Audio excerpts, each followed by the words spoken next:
జూబ్లీహిల్స్ ఉప ఎన్నిక బరిలో అభ్యర్థుల సంఖ్య తేలిపోయింది. భారీ సంఖ్యలో నామినేషన్స్ దాఖలవగా స్క్రూటినీలో ఆ సంఖ్య 3 తగ్గింది.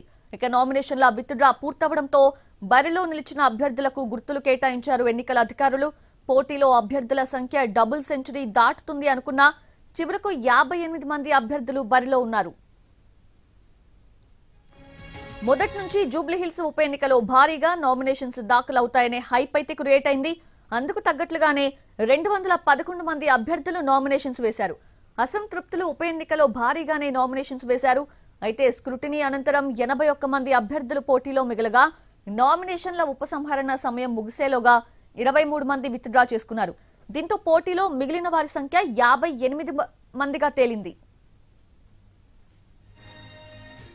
ప్రధాన పార్టీల అభ్యర్థులు ముగ్గురుండగా 25 మంది రిజిస్టర్డ్ పార్టీల అభ్యర్థులున్నారు. 30 మంది ఇండిపెండెంట్స్ జూబ్లీహిల్స్ ఉప ఎన్నిక బరిలో ఉన్నారు. గుర్తింపు పొందిన పార్టీలకు సింబల్స్ కేటాయించగా మిగతా వారికి వివిధ గుర్తులు కేటాయించారు. మొత్తం 58 మంది పోటీలో ఉండటంతో పోలింగ్ కి 4 బ్యాలెట్ యూనిట్స్ ని ఏర్పాటు చేయనున్నారు అధికారులు.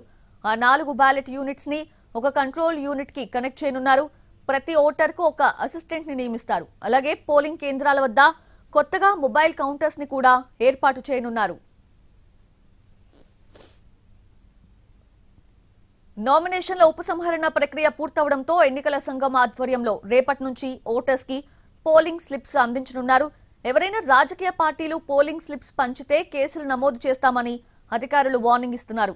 ఇక జూబ్లీహిల్స్ ఉప ఎన్నికను ప్రధాన పార్టీలు ప్రతిష్టాత్మకంగా తీసుకున్నాయి. ఈ ఎన్నిక రాబోయే గ్రేటర్ హైదరాబాద్ మున్సిపల్ కార్పొరేషన్ ఎన్నికలకు 2029 జనరల్ ఎన్నికకు రెఫరెండంగా భావిస్తున్నాయి.